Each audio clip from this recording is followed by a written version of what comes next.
স্নিগ্ধ sorry sorry sorry রে। কি রে, তুই আজকেও দেরি করবি?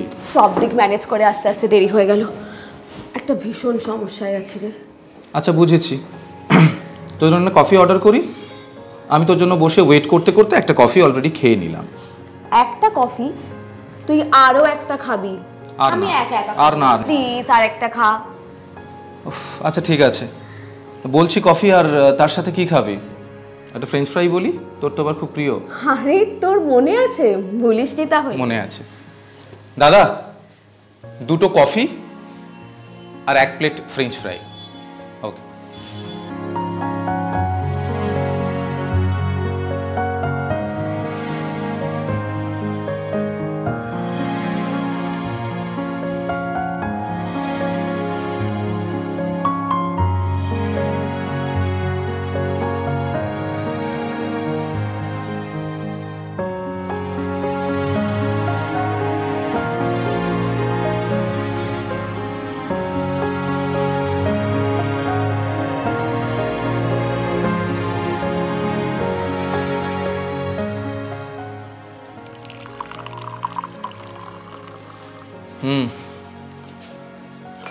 Thank you. এনে তোর প্রিয় ফ্রেঞ্চ ফ্রাই।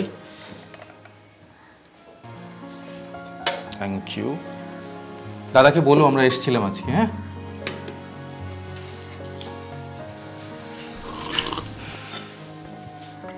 তো কি ব্যাপার, হঠাৎ এত জরুরি তলব? কি রে, কিছু হয়েছে? মুখটা এরকম দেখাচ্ছে। জরুরি ব্যাপার বলেই তোকে জরুরি তলব করেছি রে। আমি ভীষণ একটা সমস্যায় ভুগছি রে কাঞ্চনা।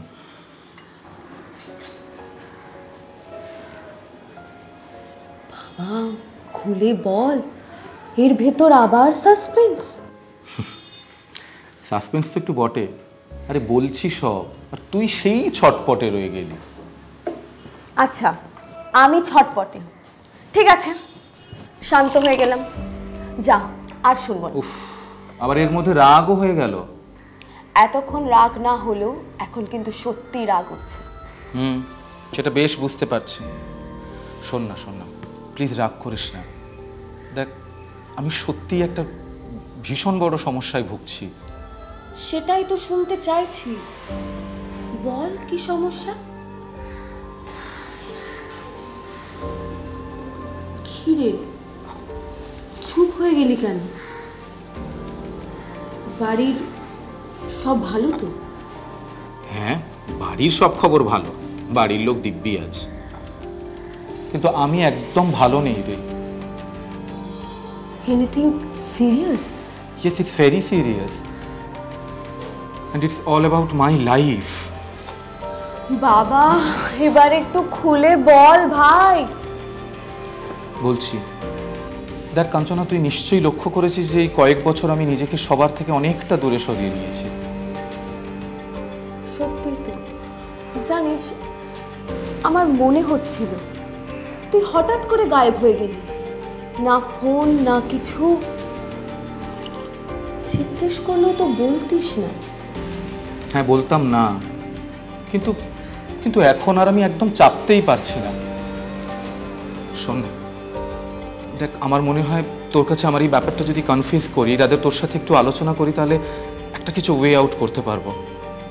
কাঞ্চনা দেখ, তুই তো আমার ভীষণ কাছের বন্ধু।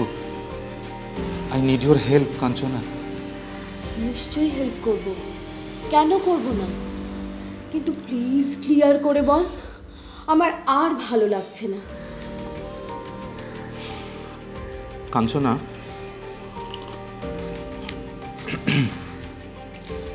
কাঞ্চনা, আমি সুরজিৎকে ভালোবাসি, আমার নিজের থেকেও ওকে ভালোবাসি আমি ভীষণ বেশি। আর আমি ওকে ছাড়া থাকতে পারবো না। তুই কাকে ভালোবাসিস? তুই ঠিক শুনেছিস, আমি একজন পুরুষকে ভালোবাসি কাঞ্চনা। আমি সুরজিৎকে ভালোবাসি। অঙ্গে অঙ্গে কে বাজায় বাজায় বাঁশি আমার অঙ্গে অঙ্গে কে আনন্দে বিষাদে মন উদাসী বাজায় বাজায় মন খারাপ করো না স্নিগ্ধ, প্লিজ মন খারাপ করো না। মন খারাপ করব না। কি বলছো বলো তো তুমি? আমি বলছিলাম কি, এই পুরো বিষয়টা একটু সময়ের হাতে ছেড়ে দিলে ভালো হয় না? সময়ের সাথে সাথে সব কিছু ঠিক হয়ে যাবে। দেখো, কিচ্ছু ঠিক হবে না, কিচ্ছু ঠিক হবে না। আমি চিনি আমার বাড়ির লোককে, ওরা কিছুতেই তোমার আমার এই সম্পর্কটাকে মেনে নেবে না। দেখো, আমাদের বোঝাতে হবে ওদের, ওরা নিশ্চয়ই এই সম্পর্কটা মানতে বাধ্য হবে। আমি আছি তো। না গো, আমি থাকবো না এই বাড়িতে, জাস্ট থাকতে পারছি না। এত সহজে ভেঙে পড়লে হবে? তুমি না কত স্ট্রং। আমাদের আরো আরো অনেক শক্ত থাকতে হবে। আমাদের ভালোবাসার উপর বিশ্বাস নেই তোমার? আছে, আমাদের ভালোবাসার উপর বিশ্বাস আছে বলেই তো আমরা বেঁচে আছি। কিন্তু একটা জিনিস বলো, বাড়ির লোক যদি আমাদেরকে মেনে না নেয়, আমরা কোথায় থাকবো, কোথায় যাব, আর আমাদের সম্পর্কটাকেই বা আমরা বাঁচাবো কি করে?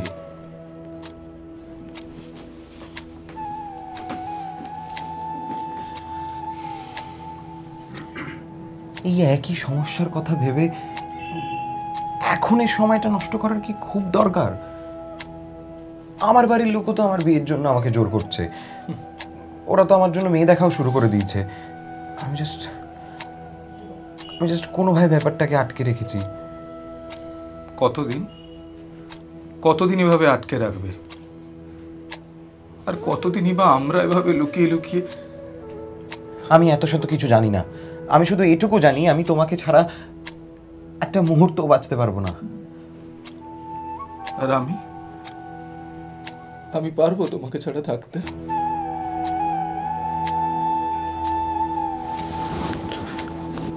I love you. I love you, Surajit.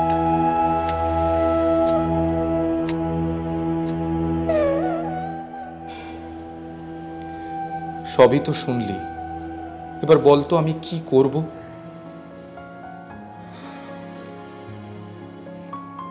কি রে? এই, আরে তুই কেন কাঁদছিস? তোর আবার কি হলো? কাঁদছো না? স্নিগ্ধ, তোকে যে আমি কি করে বোঝাবো? আমি ওই একই জ্বালায় জ্বলছি রে। হোয়াট ইউ মিন বাই একই জ্বালায় জ্বলছি? মানে সত্যি, মানে ছোটবেলা থেকে আমি, ঠিক ছোটবেলা নয়, মানে বয়ঃসন্ধির সময় থেকেই আমি অ্যাট্রাকশনটা ফিল করি। আমিও তাই। কিন্তু কিন্তু কাঞ্চনা, তোকে তো কোনোদিন দেখি, মানে আমিও তো তোকে কোনোদিনও ভাবিনি। জানিস, ওর নাম বিপাশা। আচ্ছা, আমরা 5 বছর ধরে ভালোবাসার সম্পর্কে আছি। আনন্দে বিষাদে মন উদাসী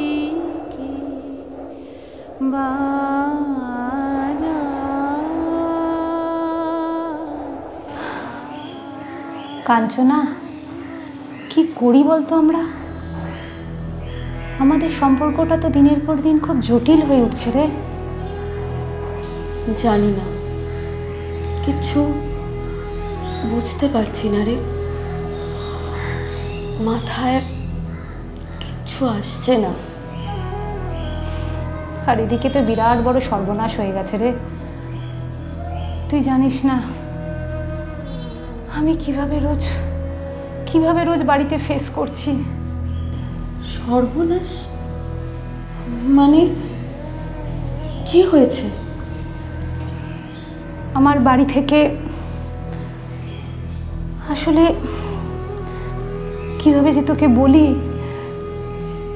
বিয়ে ঠিক করছে। হঠাৎ?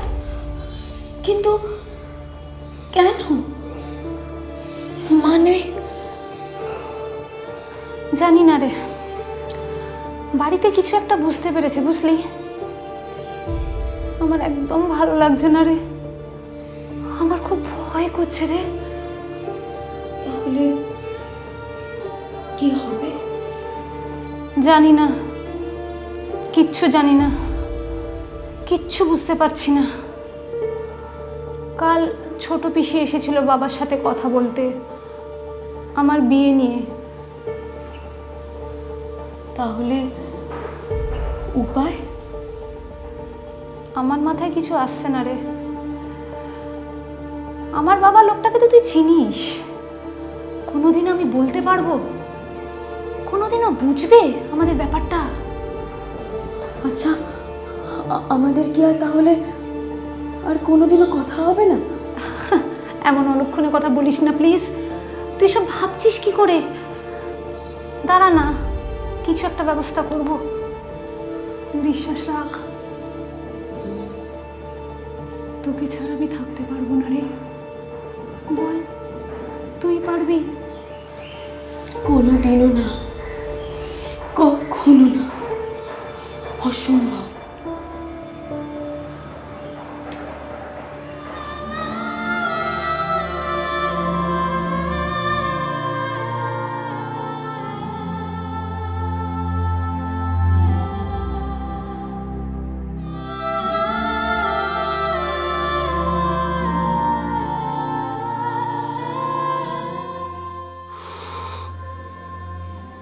কি যন্ত্রণায় যে পড়েছি আমরা।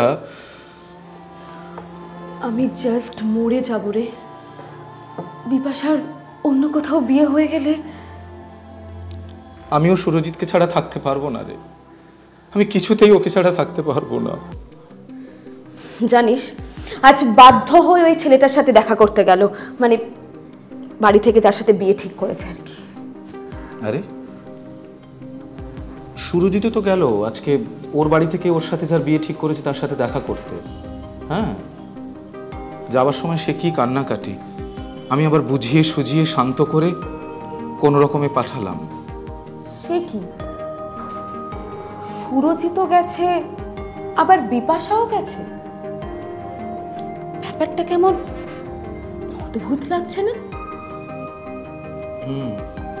হ্যাঁ সত্যিই তো, বেশ অদ্ভুত।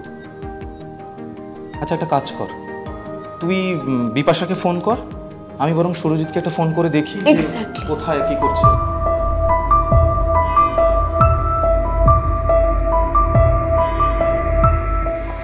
আপনাকে আপনার বাবা পাঠিয়েছে, তাই তো?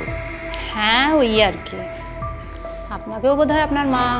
হ্যাঁ, আসলে মা জোর করলো তাই। আপনি কোথায় থাকেন? এই কাছেই। আপনি? আমারও পাশেই।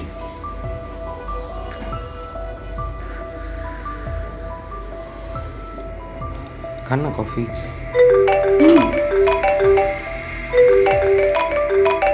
এক্সকিউজ মি, আমার একটা ফোন আসছে।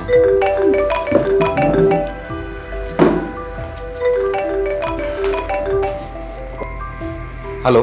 হ্যাঁ হ্যালো। উফ, থ্যাংক ইউ, তুমি ফোন করলে। কোথায় তুমি? আমি ওই যে ক্যাফেতে বলেছিলাম না তোমায়। আচ্ছা আচ্ছা শোনো, বলছি যে মেয়েটার নাম কি কোনোভাবে বিপাশা? হ্যাঁ, তো কি করে জানলে?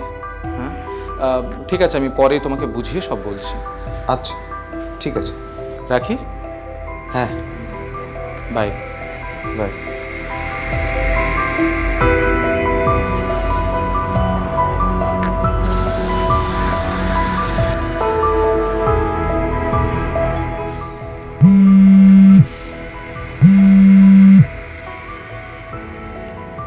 হ্যালো, হ্যাঁ বিপু, তুই কোথায়? প্রচণ্ড বোর হচ্ছি। আচ্ছা, ছেলেটার নাম কি রে? অসহ্য, সুরজিৎ। তুই ঠিক বলছিস? হ্যাঁ, কেন, আবার কি হলো?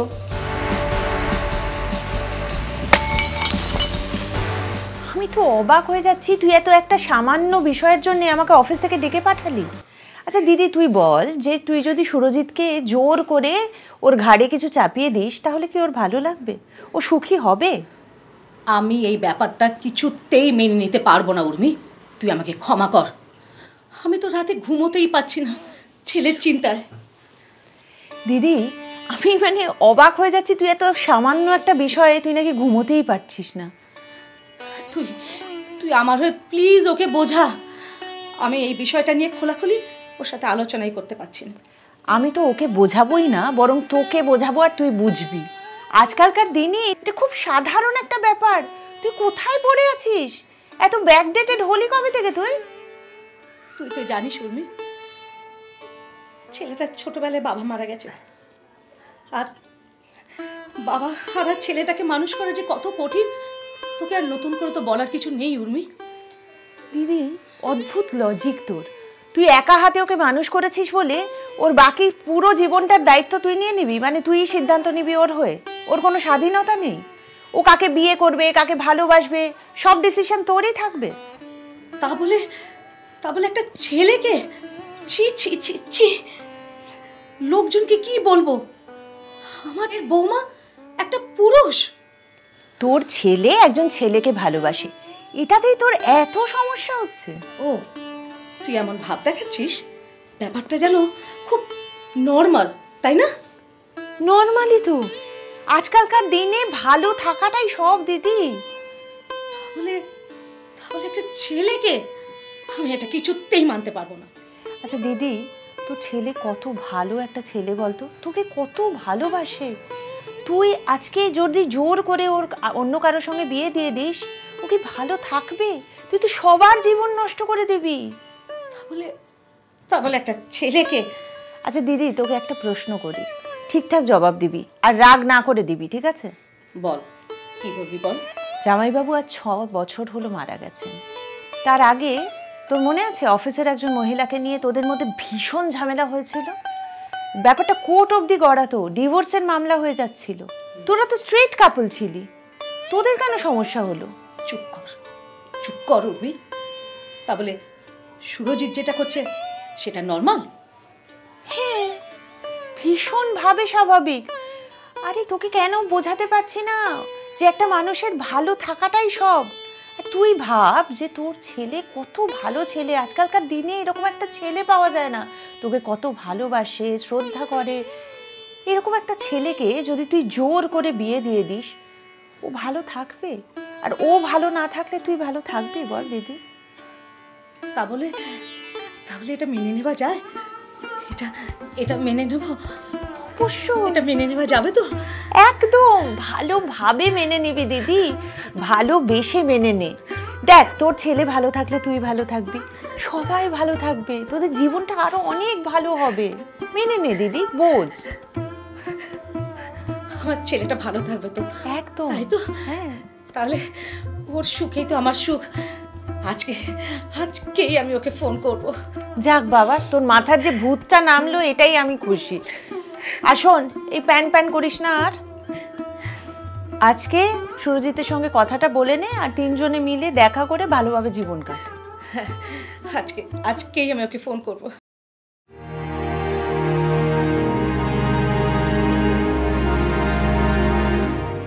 ডক্টর সেন, আমি তো আপনাকে ওভার দি ফোন সব বলেছি। আমি মেয়েটাকে নিয়ে না ভীষণ চিন্তায় আছি। দেখুন বিক্রমবাবু, আপনি কিন্তু অযথায় টেনশন করছেন। চিন্তা করার মতো কোনো ব্যাপার এটা নয়। কি বলছেন আপনি? চিন্তা করব না? একেবারেই করবেন না। আচ্ছা, আপনাকে একটা প্রশ্ন করব। হ্যাঁ, করুন। এই যে আপনি আপনার নিজস্ব মতামত আপনার মেয়ে বিপাশা তার উপরে প্রায় চাপিয়ে দিচ্ছেন, এতে কি ও সুখী আছে? ডক্টর, এটা কিন্তু নর্মাল ব্যাপার নয়, এটা একেবারেই স্বাভাবিক ব্যাপার নয়, অস্বাভাবিক ব্যাপার। কে বলেছে আপনাকে এটা অস্বাভাবিক ব্যাপার? এটা ভেরি মাচ নর্মাল। আচ্ছা দেখুন, মেয়েটা তো শুধু শুধু রেগে যাচ্ছে আপনার উপরে। রাগুত, তাই বলে আমি এই জিনিসটা কোনো অবস্থাতে মেনে নিতে পারবো না। আচ্ছা বিক্রমবাবু,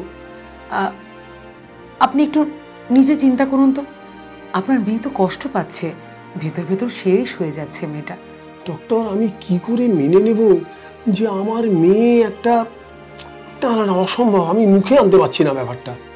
বাট ভাই, আপনার মেয়ে তো একজনকে ভালোই বেসেছে মন থেকে, কিন্তু ও তো ক্রাইম করেনি। কেন? অসম্ভব। আমি আমি আমি কোনো অবস্থাতেই এটা মেনে নিতে পারছি না, জাস্ট ইম্পসিবল। আচ্ছা আচ্ছা, ঠিক আছে, আপনি আপনি একটু শান্ত হন, এন একটু জল খান। না, আমি জল খাবো না, থ্যাঙ্কস। আচ্ছা ঠিক আছে, আপনি একটু শান্ত হন। আমি বুঝতে পেরেছি, আপনি আপনার আত্মীয় স্বজন, বন্ধু বান্ধব, তারপরে পাড়া প্রতিবেশী, এদের কথাই ভাবছেন তো? সে তো ভাবতেই হচ্ছে, অ্যান্ড দ্যাটস নর্মাল। একেবারেই ভাববেন না। আচ্ছা, আমাকে একটা কথা খুব পরিষ্কার করে বলুন তো, এই যে পাড়া প্রতিবেশী, আত্মীয় স্বজন, আমরা যখন সত্যি দুঃখে কষ্টে থাকি, তারা কি সত্যি আমাদের পাশে এসে দাঁড়ায়? কিন্তু তবু আমি ম্যাম এটাকে মেনে নিতে পারছি না, কোনো অবস্থাতেই মেনে নিতে পারছি না। আপনার প্রবলেমটা কোথায়? আপনার মেয়ে আর একজন মেয়েকে ভালোবাসে, তাই তো? ছি ছি ছি ছি ছি ছি, আমি আমি ব্যাপারটা কিছুতেই মেনে নিতে পারছি না। বিক্রমবাবু, লিঙ্গের ভেদাভেদ ছেড়ে একটু আপনার মেয়ের ভালো থাকার কথা ভাবুন, ওর খুশি থাকার কথা ভাবুন। আমি আমি আপনার কোনো কথাই কিন্তু সমর্থন করতে পারছি না। কেন করতে পারছেন না? আচ্ছা বিক্রমবাবু, আপনাকে আমি একটা ব্যক্তিগত প্রশ্ন করব। ব্যক্তিগত প্রশ্ন? করুন। আপনি কি ব্যক্তিগত জীবনে সুখী? কি বলতে চাইছেন আপনি? কিছুই না, আপনার বন্ধু আছেন না অমিতদা, যার মারফত আপনি আমার সন্ধান পেয়েছেন, তো তার কাছে শুনছিলাম যে, আই এম সরি, কিছু মনে করবেন না, আপনি ডিভোর্সি, অ্যাম আই রাইট? তো আমি একটা কথা বুঝতে পারছি না যে এই প্রসঙ্গটা এখানে আসছে কেন। আমি বুঝিয়ে বলছি। দেখুন, আপনারা তো ভেরি মাচ নর্মাল কাপল, মানে সো কল্ড একেবারেই নর্মাল, স্বাভাবিক। তাহলে আপনাদের মধ্যে এই ভাঙন কেন বিক্রমবাবু? দেখুন, সেটা ওর সঙ্গে গত 2-3 বছর আমার সবসময়টা ডিফারেন্স অফ ওপিনিয়ন হতো, ঠিক মতের মিল হচ্ছে না, ওটাই চলে গেছে। দেখুন, কারণটা যাই হোক, আপনারা কিন্তু ভালো নেই, সুখে নেই। দেখুন, যে যার সঙ্গে ভালো থাকে, সুখে থাকে, আমাদের কিন্তু সেটাই মেনে নেওয়া উচিত, সাপোর্ট করা উচিত। কিন্তু আমার আত্মীয় স্বজন, পাড়া, বন্ধু বান্ধব, এদের আমি কি বলবো? আমি বুঝতে পেরেছি আপনার পয়েন্ট অফ ভিউ। আসলে জানেন তো, আমার চেম্বারে মাঝে মধ্যে এরকম প্রবলেম নিয়ে অনেকে আসেন, কিন্তু আমি বলি এটা কিন্তু কোনো প্রবলেম নয়। আর আপনার আত্মীয় স্বজন, বন্ধু বান্ধব, ওই যে বললাম, তারা আরেকটু বেশি দূরে চলে যাবে আর কি। আপনি হয়তো ঠিকই বলছেন, কারণ সত্যি তো মেয়ের খুশি তো আমার খুশি হওয়া উচিত, আর আমি ছাড়া তো ওর কেউই নেই। দেখুন বিক্রমবাবু, আমাদের যে মন, এই মনটাকে আকাশের মতো করে রাখুন। একটা জিনিস জানবেন, এই যে প্রকৃতি যেরকম ঈশ্বরের সৃষ্টি, আপনার মেয়ের মনের অনুভূতি সেটাও কিন্তু ঈশ্বরেরই দান, তাকে সম্মান করবেন। আপনি ঠিকই বলেছেন ম্যাম, আমাদের ওদের পাশে যে দাঁড়ানো উচিত। একদম। আর এটা ঠিক যে আজকে আপনি আমার মন এবং চোখ দুটোই খুলে দিলেন। সত্যি আপনাকে ধন্যবাদ। আপনার জন্য আমি আমার মেয়েকে আবার ফিরে পেলাম। আমি আজকেই ওকে ফোন করব। শুধু ফোন নয় কিন্তু, আপনি ওদের সঙ্গে সময় কাটাবেন, হ্যাঁ। আনন্দ করবেন। নিশ্চয়ই নিশ্চয়ই আমি ওদের সঙ্গে দেখা করবো। একদম। এতদিন ডক্টর চিত্রা সেনের প্রচুর প্রসার, অনেক খ্যাতি, এগুলোই শুনেছি, কিন্তু আজ বুঝলাম রিয়েলি ইউ আর গ্রেট। আমি আপনাকে আবারও ধন্যবাদ জানাচ্ছি। আপনার জন্যই আমি আমার মেয়েকে ফিরে পেলাম। অসংখ্য ধন্যবাদ আপনাকে। কিন্তু ধন্যবাদ আমাকে নয়, জানাবেন আপনার নিজের মনকে। ভালো থাকবেন। আপনিও ভালো থাকবেন। নমস্কার। নমস্কার।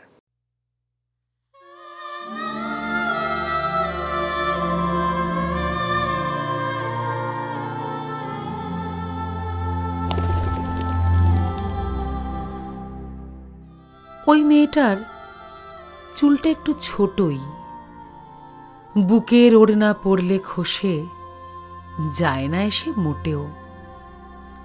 জিন্স, টি শার্ট, চোখের ভেতর পাখির টানা, হাতের তালু কড়া, ঠিক পুরুষের মতো। দিন না কাকু বাঁচতে ওদের একটু নিজের মতো। প্রকৃতির নিয়ম ছেড়েই দিন না প্রকৃতিদের হাতে। মনের হিসেব করুক ওরা, শুধু স্পন্দন থাক সাথে।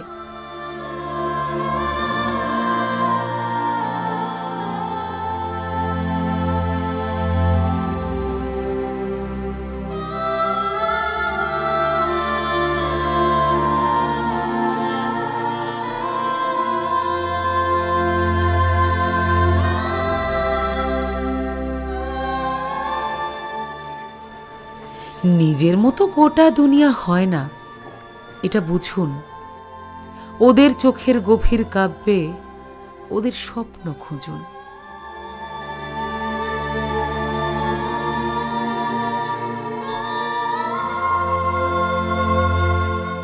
ছেলে আপনার কাজল পরে, একটু মেয়েলি চলন।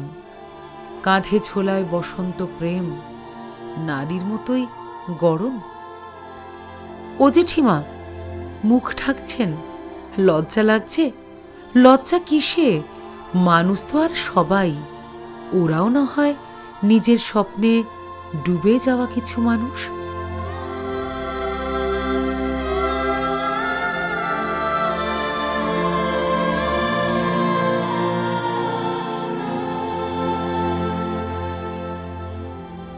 ওদের নরম বুকের ভেতর 100খানা নদী দুর্বার বেগে বইছে, আপনিও ভিজতে শিখুন। ওদের মনের ঘরবাড়িতে ওদের গল্প লিখুন। পৃথিবী হবে অনেক সহজ, জীবন হবে দামি। থাক না একটু অগোছালো বেহিসেব পাগলামি।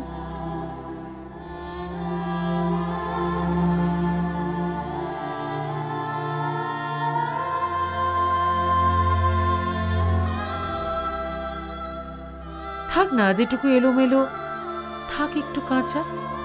শুধু হৃদয়ের স্পন্দন হোক ভালোবাসায় বাঁচা। সবার উপর মানুষ সত্য, কথাটা বুকে থাকুক। ভালোবাসায় মুড়ে ওরা মানুষ হয়ে বাঁচুক। ছেলে মেয়ের হিসেব ভুলে মানুষ হয়েই বাঁচুক। ওরা মানুষ হয়েই বাঁচুক। ওরা মানুষ হয়েই বাঁচুক।